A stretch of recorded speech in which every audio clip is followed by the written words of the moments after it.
చాలామంది స్టూడెంట్స్కి most confused part ఏదైనా ఉంది అంటే గ్రామర్లో దట్టు పార్ట్స్ ఆఫ్ స్పీచ్లో ప్రిపోజిషన్స్ మాత్రమే. So let's decode the prepositions. First of all మనం డెఫినేషన్ చూసుకున్నట్లయితే a preposition is a word or group of words used before a noun, pronoun or noun phrase to show direction, time, place, location, relationships or to introduce an object అని అనుకుంటున్నాం. అంటే ఇక్కడ ఏవైనా సరే రెండు nouns మధ్య కానీ లేదంటే ఏవైనా రెండు ప్రొనౌన్స్ మధ్య కానీ లేదా నౌన్కి అలాగే ప్రొనౌన్కి మధ్య కానీ ఉన్న అటు ఒక రిలేషన్ అంటే సంబంధాన్ని చూపించే భాషా భాగం, దట్ మీన్స్ పార్ట్స్ ఆఫ్ స్పీచ్ని మనం ప్రిపోజిషన్ అని అంటున్నాం. ఫర్ ఎగ్జాంపుల్ ఒక ఎగ్జాంపుల్ మనం తీసుకోవాలి అంటే a book is on the table అనుకుందాం. ఇక్కడ నేను రిప్రజెంట్ చేయట్లేదు. A book is on the table అనే సెంటెన్స్లో ఇక్కడ మనకు రెండు నౌన్స్ ఉన్నాయి. ఏంటవి? బుక్ అనేది ఒక నౌను, టేబుల్ అనేది ఒక నౌన్, అవునా? సో ఈ బుక్కి టేబుల్కి మధ్య ఉన్న రిలేషన్ని చూపించేది ఏ word? A book is on the table. On అనే పదం చూపిస్తుంది, రైట్? సో అటు పుస్తకానికి ఇటు టేబుల్కి మధ్య ఉన్న రిలేషన్ చూపించే వర్డ్ ఆన్, కాబట్టి మనం ఆన్ని ఒక ప్రిపోజిషన్ కింద తీసుకుంటున్నాం. ఓకేనా? So coming to the next one, prepositions are often short words that are placed before nouns. Nouns ముందు ఒక చిన్న షార్ట్ వర్డ్స్ అంటే చిన్న చిన్న పదాలు అనమాట. అవి పెద్ద పెద్ద పదాలు, పెద్ద పెద్ద స్పెల్లింగ్స్ ఉండవు, జస్ట్ 2 to 3, 3 to 5 అంతే. అటువంటి లెటర్ గ్రూప్ ఆఫ్ వర్డ్స్ని మనం ప్రిపోజిషన్స్ అనుకుంటాం. They can be used before ground verbs. Ground verbs concept చెప్పినప్పుడు గ్రౌండ్ వర్బ్స్ కూడా నేను ఎక్స్ప్లెయిన్ చేయడం జరిగింది. వర్బ్స్ అంటే క్రియలు, గ్రౌండ్ వర్బ్స్ అంటే వర్బ్కి ఏదైతే ఐఎన్జీ ఇంగ్ ఫామ్ యాడ్ చేస్తామో ఆ ఐఎన్జీ ఇంగ్ ఫామ్ యాడ్ చేసినప్పుడు దాన్ని మనం నౌన్ కింద వాడతాం. Okay, so for example drink అనేది వర్బ్, అవునా?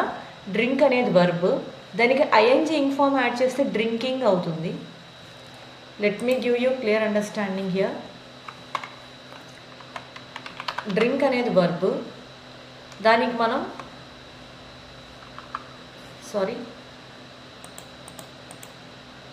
ఈ డ్రింక్కి మనం ఐఎన్జీ ఇంగ్ ఫామ్ యాడ్ చేస్తే డ్రింకింగ్ అవుతుంది. ఓకే, సో ఇప్పుడు ఈ డ్రింక్ అనే వర్డ్ని యూజ్ చేసుకొని మనం ఒక సెంటెన్స్ క్రియేట్ చేస్తే అది కూడా నౌన్గా,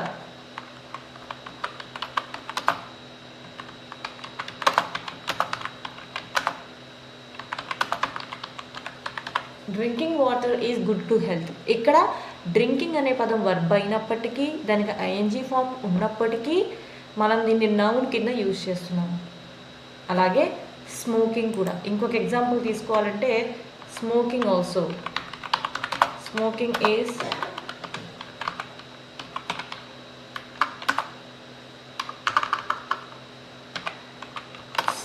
injurious to health, right? So smoking is injurious to health అనే దాంట్లో కూడా మనం స్మోకింగ్ని నౌన్ కింద మనం కన్సిడర్ చేస్తున్నాం. ఇదే విధంగా ఏవైతే వర్డ్స్ని మనం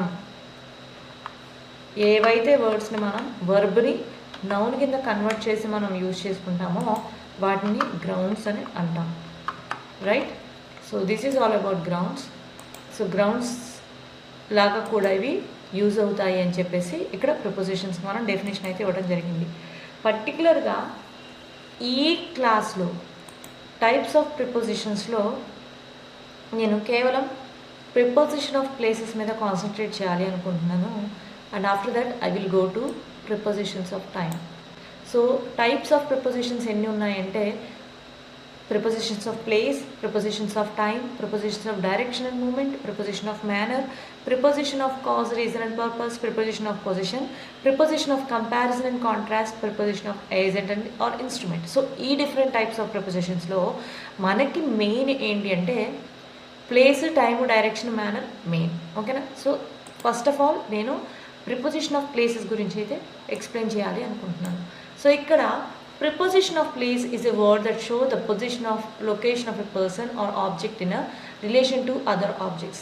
ఏదైనా ఒక ఆబ్జెక్ట్ నుంచి ఇంకొక ఆబ్జెక్ట్కి ఉన్నటువంటి పొజిషన్ని లేదా లొకేషన్ అన్న స్థానం, అవునా, పొజిషన్ అన్నా కూడా స్థానం, అవునా. సో పొజిషన్ని కానీ దాని లొకేషన్ని కానీ డిస్క్రైబ్ చేస్తూ యూజ్ చేసే వర్డ్ని, ఆ పొజిషన్ లొకేషన్కి సంబంధించిన రిలేషన్ కూడా మనం చెప్పే వర్డ్ని మనం ఇక్కడ ప్రపోజిషన్ అంటున్నాం. ఓకే, నీకు ఇక్కడ common preposition of places, so places preposition of places సంబంధించిన కామన్ వర్డ్స్ ఇక్కడ ఇవ్వడం జరిగింది. At, on, in, 1 by 1 explain చేసేస్తాను ఫాస్ట్గా. So let me zoom in.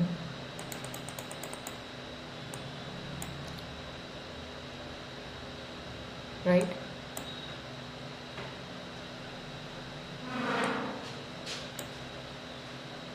ఇక్కడ at refers to a point or a specific location. At అనేది ఇక్కడ ఒక పాయింట్ కానీ ఒక స్పెసిఫిక్ లొకేషన్ కానీ మనకి డినోట్ చేస్తుంది. రైట్, సో ఎగ్జాంపుల్ చూసుకున్నట్లయితే she is at a bus stop. ఆవిడ బస్ స్టాప్ దగ్గర ఉంది, బస్ స్టాప్లో ఉంది. Okay, we met at the entrance of the mall. So మనము మాల్ యొక్క ఎంట్రన్స్ దగ్గర కలుసుకున్నాము. ఇక్కడ ఈ 2 ఎగ్జాంపుల్స్లో కూడా ఎట్ అనేది ఒక స్పెసిఫిక్ పాయింట్ ఆఫ్ లొకేషన్ని మనకి డిస్క్రైబ్ చేస్తుంది కాబట్టి ఎట్ అనేది ఇక్కడ ప్రిపోజిషన్ ఆఫ్ ప్లేస్ కింద మనం కన్సిడర్ చేయొచ్చు. And coming to the second one, on చూసుకున్నట్టయితే indicates a position on a surface. ఏదైనా ఒక సర్ఫేస్ మీద, ఒక స్థలం మీద, లేదంటే ఒక దాన్ని ఏమంటారు, సర్ఫేస్ పైన పొజిషన్ని చూపించేది. Book is on the table. ఇక్కడ నేను సర్ఫేస్ కింద టేబుల్ తీసుకుంటున్నాను, టేబుల్ పైన పుస్తకం ఉందని చెప్తున్నాను. సో పుస్తకం యొక్క పొజిషన్ ఎక్కడ ఉంది, టేబుల్ పైన. సర్ఫేస్ ఏంటి ఇక్కడ, టేబుల్. అలాగే ఇంకొక ఎగ్జాంపుల్ తీసుకున్నట్టయితే there is a picture on the wall. Surface ఏమవుతుంది ఇక్కడ, వాల్, అవునా.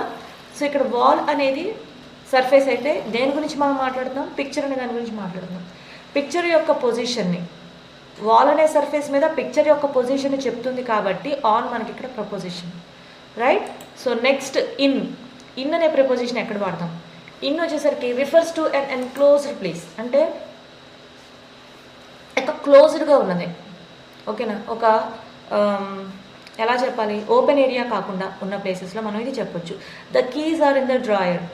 ఓకే, టేబుల్ డ్రాయర్లో కీస్ ఉన్నాయి అని చెప్తాం. ఇన్ అంటే లోపల అనే మీనింగ్ వస్తుంది. She lives in New York. తను న్యూయార్క్లో ఉంటుంది, న్యూయార్క్లో మాత్రమే, అక్కడ వరకే, ఆ ప్లేస్ వరకే మనం ఇక్కడ మెన్షన్ చేస్తున్నాం కాబట్టి ఇన్ అనేది యూజ్ చేస్తున్నాం. Right, coming to the next one, by లేదా నియర్. బై అన్న నియర్ అన్న సిమిలర్ మీనింగ్ అనేది వస్తుంది మనకి. Shows closeness to something. ఏదైనా సరే దగ్గరగా ఉన్నాయి అని చూపించడానికి వీలుగా, వాటి పొజిషన్స్ ఏవైనా 2 వస్తువుల యొక్క పొజిషన్స్ దగ్గరగా ఉన్నాయని చెప్పడానికి మనం బై కానీ నియర్ కానీ యూజ్ చేస్తాం. ఎగ్జాంపుల్స్ చూసుకున్నట్లయితే the school is near the hospital. Hospital దగ్గర స్కూల్ ఉంది. ఓకే, స్కూల్ ఎక్కడుంది, హాస్పిటల్ దగ్గరగా స్కూల్ ఉంది. She is sitting by the window. తను విండో దగ్గర కూర్చుంది. ఓకే, ఇక్కడ బై అయినా నియర్ అయినా దగ్గరగా ఉంది, క్లోజ్నెస్ని ఇండికేట్ చేస్తుంది, అది మనం గుర్తుపెట్టుకోవాలి. Coming to the next one, between indicates something in the middle of 2 objects. ఏవైనా ఒక 2 వస్తువుల మధ్య ఉన్న రిలేషన్ని మనం ఇక్కడ బిట్వీన్తో డినోట్ చేస్తున్నాం. The shop is between bank and the cave. ఒక కేవ్కి అలాగే బ్యాంక్కి మధ్యలో షాప్ ఉంది. దేన్ని రిప్రజెంట్ చేస్తున్నాం, ఇక్కడ షాప్ని రిప్రజెంట్ చేస్తున్నాం. ఈ షాప్ యొక్క లొకేషన్ మనం చెప్తున్నాం, అవునా.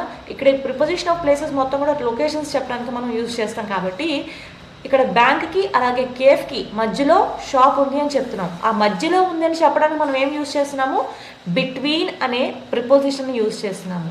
సో ఇప్పుడు అర్థమైంది కదా, బిట్వీన్ అనేది ఏమైనా 2 వస్తువులకు మధ్యలో ఒక ఆబ్జెక్ట్ గురించి ఎక్స్ప్లెయిన్ చేయడానికి యూజ్ చేసే position word. And coming to the next one, under దేన్ని సూచిస్తుంది, అండర్ షోస్ సంథింగ్ లోవర్ దాన్ అనదర్ ఆబ్జెక్ట్. అంటే ఆల్రెడీ కింద ఒక వస్తువు ఉంటుంది, దానికన్నా కింద ఉన్నదాన్ని మనం అండర్ అంటాం. Okay, below, underneath. Okay, so ఇక్కడ వచ్చేసరికి the shoes are under the bed. The shoes are under the bed. Lowest అంటాం కదా, సో మంచం కింద కాకుండా మంచం కింద షూస్ ఉన్నాయని చెప్పేసి చెప్తున్నాం. మంచం కింద భాగం వేరు కదా, సో దాని కింద షూస్ ఉన్నాయి, under. Okay, so lower form అనేది చెప్తున్నాం అనమాట. Next over, it indicates something directly above another object. ఒక ఆబ్జెక్ట్ పైన ఇంకొక ఆబ్జెక్ట్ ఉంటే ఒకదానిపైన ఒకటి అని అంటాం కదా, అటువంటి సిచ్యువేషన్స్లో మనం ఓవర్ అనేది యూజ్ చేస్తాం. The fan is over the table అంటే టేబుల్ ఉంది కానీ టేబుల్ పైన ఫ్యాన్ ఉంది. ఇలా మనం చెప్పేటప్పుడు ఓవర్ అనేది యూజ్ చేస్తాం, ఒకదానిపైన ఒకటి. ఓకే, అండర్ అనేది ఒకదాని కింద ఒకటి. అండర్కి ఓవర్కి డిఫరెన్స్ అయితే ఇది. And coming to the next one, behind. Behind చూసుకుంటే refers to something at the back of another object. ఒక వస్తువుకు వెనకాల ఉన్న వస్తువుని మనం బిహైండ్తో రిఫర్ చేస్తాము. ఒక వస్తువుకి వెనకాలగా ఉన్న వస్తువు అంటే the car is behind the house అంటే ఏంటి దీని అర్థం? ఇంటి వెనకాల కారు ఉంది. ఓకే, ఇంటి వెనకాల ఒక వస్తువు వెనకాల ఇంకొక వస్తువు ఉంది, దాన్ని మనం బిహైండ్ అంటున్నాం, వెనక పక్క. Right, next coming to in front of. In front of అంటే ఏంటి? Shows something is before another object. ఇక్కడ ముందు ఒకటి ఉంది, ఫ్రంట్ ఒకటి ఉంది, కానీ దానికన్నా ముందు ఇంకొకటి ఉందని చూపిస్తున్నాం. The kids are playing in front of the building. Building ఎదురుగా పిల్లలు ఆడుకుంటున్నారు. ఇన్ ఫ్రంట్ ఆఫ్ వచ్చేసరికి ఎక్కడ? బిల్డింగ్ ఎదురుగా పిల్లలు ఆడుకుంటున్నారు. ఒక ఆబ్జెక్ట్కి ఎదురుగా ఉంది అని చెప్పడానికి కిడ్స్కి బిల్డింగ్కి ఉన్న రిలేషన్ మనం ఏ ప్లేస్తో ప్రిపోజిషన్తో పెడుతున్నాం, ప్రిపోజిషన్ ఆఫ్ ప్లేస్తో చెప్తున్నామంటే ఇన్ ఫ్రంట్ ఆఫ్ అనే ప్రిపోజిషన్ ఆఫ్ ప్లేస్తో మనం ఇండికేట్ చేస్తున్నాం. బిల్డింగ్ ముందు పిల్లలు ఆడుకుంటున్నారు. Okay, coming to the next one, inside. Inside అంటే ఏంటి? ఇన్సైడ్ వచ్చేసరికి specifies between with in a closed space. ఇక్కడ ఇందాక మనం బిట్వీన్ అన్నాం, బిట్వీన్కి ఇన్సైడ్కి చాలామంది కన్ఫ్యూజ్ అవుతూ ఉంటారు. బట్ బిట్వీన్ వచ్చేసరికి ఏవైనా రెండు వస్తువుల మధ్య ఒక వస్తువు ఉండి దాని రిలేషన్ చెప్పడానికి మనం దాన్ని యూజ్ చేస్తాం. ఇక్కడ ఇన్సైడ్ అంటే లోపల వైపు, with in a closed place, ఒక క్లోజ్డ్ పార్ట్లో మనం ఒక వస్తువు గురించి చెప్తున్నట్లు. Okay, he is inside the room. Room అనేది ఒక క్లోజ్డ్ పార్టే కదా. ఓకే, చుట్టూ గోడలు ఉంటాయి, అదొక క్లోజ్డ్ రూమ్ కాబట్టి అతను గది లోపల ఉన్నాడు. మధ్యలో ఉన్నాడు వేరు, లోపల ఉన్నాడు వేరు కదా. బిట్వీన్ అంటే మధ్యలో, లోపల అంటే inside. Okay, he is inside the room. అతను గదిలో ఉన్నాడు. రైట్, సో ఇక్కడితో common prepositions of a place అనేది మీకు అర్థమైంది అనుకుంటున్నాను. నా list of all prepositions of places explain చేస్తాను. అంటే ఇక్కడ different kinds of prepositions of places ఉన్నాయి. వాటిని ఏంటి వన్ బై వన్ కొంచెం ఫాస్ట్గానే చెప్పడానికి ట్రై చేస్తాను. Basic prepositions of place. Basic అంటే జనరల్గా యూజ్ చేసేవి అనమాట. These prepositions indicate where something is located. ఇక్కడ బేసిక్ ప్రిపోజిషన్స్ వచ్చేసరికి మనం ఏం చూసుకుంటున్నామంటే ఎట్, ఆన్, ఇన్. ఈ ఎట్, ఆన్, ఇన్ను అది కూడా ప్రిపోజిషన్స్ ఆఫ్ ప్లేసెస్లో ఒక వస్తువు ఒక ప్లేస్లో ఉంది అని చెప్పడానికి వీలుగా యూజ్ అయ్యే వర్డ్స్ ఇవి. ఓకే, ఆ వస్తువు ఏ ప్లేస్లో లొకేట్ అయి ఉంది అని చెప్పడానికి యూజ్ చేసే words at, on, in. She is at the bus. ఆవిడ బస్ స్టాప్లో ఉంది. On. The book is on the table. Table పైన పుస్తకం ఉంది, పైన. ఓకే, లేదా మీద. The keys are in the drawer. The keys drawer లోపల ఉన్నాయి. ఓకే, సో ఈ విధంగా మనం ఒక లొకేషన్ని చూపించడానికి బేసిక్ ప్రిపోజిషన్స్ ఆఫ్ ప్లేసెస్ని యూజ్ చేస్తాం. Let's move to prepositions showing position relative to something. ఇక్కడ వచ్చేసరికి మనం ఏదైనా ఒక పొజిషన్, ఒక వస్తువుతో ఒక పొజిషన్ని మనం చెప్పేటప్పుడు ఎటువంటి పొజిషన్స్ యూజ్ చేస్తాం? These show the position of one object concerning another. ఒక వస్తువుకి అలాగే ఇంకొక వస్తువుతో ఉన్నటువంటి కనెక్షన్, కన్సర్నింగ్ పొజిషన్ ఏంటనేది మనం చూపిస్తాం అన్నమాట. So let's see this one. Examples చూసుకుంటే చాలానే ఉన్నాయి. ఇక్కడ అబౌవ్ ఆల్రెడీ చెప్పాను ఇందాక. హైయర్ దెన్ సంథింగ్, ఒక వస్తువు కన్నా, అన్నిటికన్నా కాదు, ఇక్కడ ఒక వస్తువు కన్నా పైన ఉంది అని చెప్పడానికి హైయర్ దెన్ సంథింగ్ వాడదాం. The painting is above the bed. Okay, and coming to the next one, below lower than something. Below lower than something అంటే the shoes are below the table. Table కింద shoes ఉన్నాయి. Under directly beneath అనమాట, అంటే కింద. Beneath అంటేనే కింద. The bag is under the chair. కుర్చీ కింద బ్యాగ్ ఉంది. Over directly above but not touching. పైనే ఉంటుంది కానీ ఈ ఆబ్జెక్ట్కి టచ్ అవ్వదు అనమాట. The fan is over the bed. Bed కింద ఉంటుంది, ఫ్యాన్ పైన ఉంటుంది, పైనే ఉంటుంది, కానీ అవి రెండు టచ్ అవ్వవు. బినీత్ వచ్చేసి సిమిలర్ టు అండర్. అండర్కి బినీత్కి రెండు సేమే. He sat beneath the tree అంటే అతని కన్నా ఇక కింద కూర్చోడానికి ఏమీ లేదు. ఓకేనా? ట్రీ కింద లీవ్స్ ఫ్రూట్స్ ఉంటాయి, బర్డ్స్ తిరుగుతాయి, బటర్ఫ్లైస్ ఎగురుతాయి, కానీ మనిషి కూర్చుంటాడు. కూర్చుని దాని కింద మళ్ళీ ఇంకేమన్నా తిరుగుతాయా? తిరగవు కదా.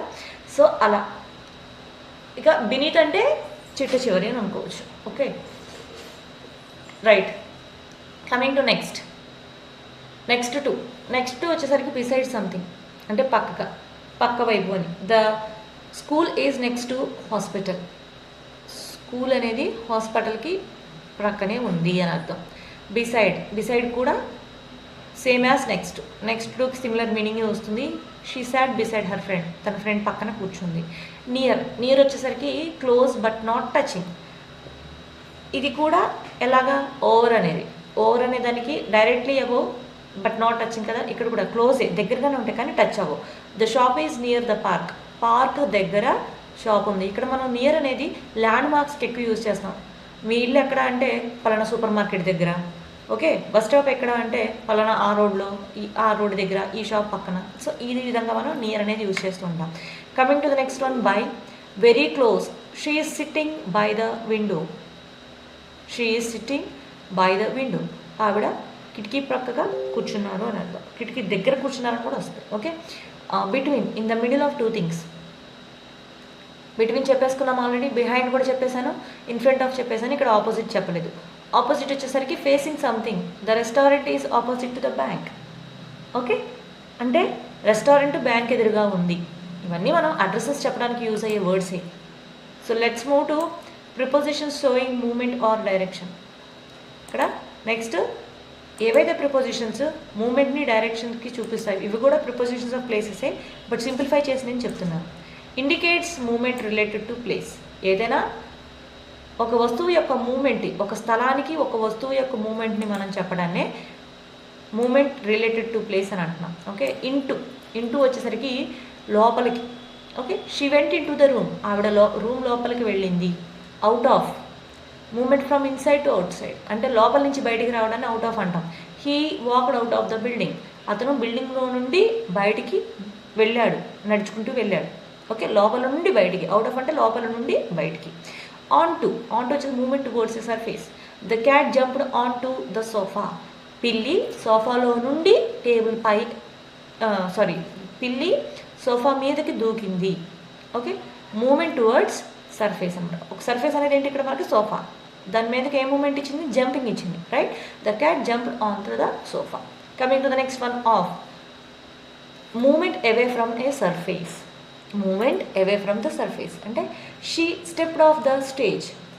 ఆవిడ ఆ స్టేజ్ దాటేసింది అంటే మనం అనుకున్న మూమెంట్ నుంచి ఇంకా దూరంగా వెళ్ళిపోయిందని అర్థం. Stepped off. Okay, O F off వేరు, ఓఎఫ్ఎఫ్ ఆఫ్ వేరు. Right, so let's see another one. Prepositions indicating enclosure or surroundings అంటే క్లోజ్డ్ రూమ్స్ కానీ మన చుట్టుపక్కల ప్రదేశాలను కానీ ఇండికేట్ చేసేటప్పుడు మనం ఎటువంటి ప్రిపోజిషన్ యూజ్ చేస్తాం? Inside. The keys are inside the bag. నేను ఆల్రెడీ ఇది చెప్పాను. రైట్, ఇన్సైడ్ ద డ్రాయర్ అని. Outside. The dog is outside the house. కుక్క ఇంటికి బయట వైపున ఉంది. Around. They sat around campfire. వాళ్ళు నిప్పు చుట్టూతా కూర్చున్నారు. రైట్, సో ఈ విధంగా అరౌండ్ అంటే చుట్టూ, ఈ విధంగా మనం ప్రిపోజిషన్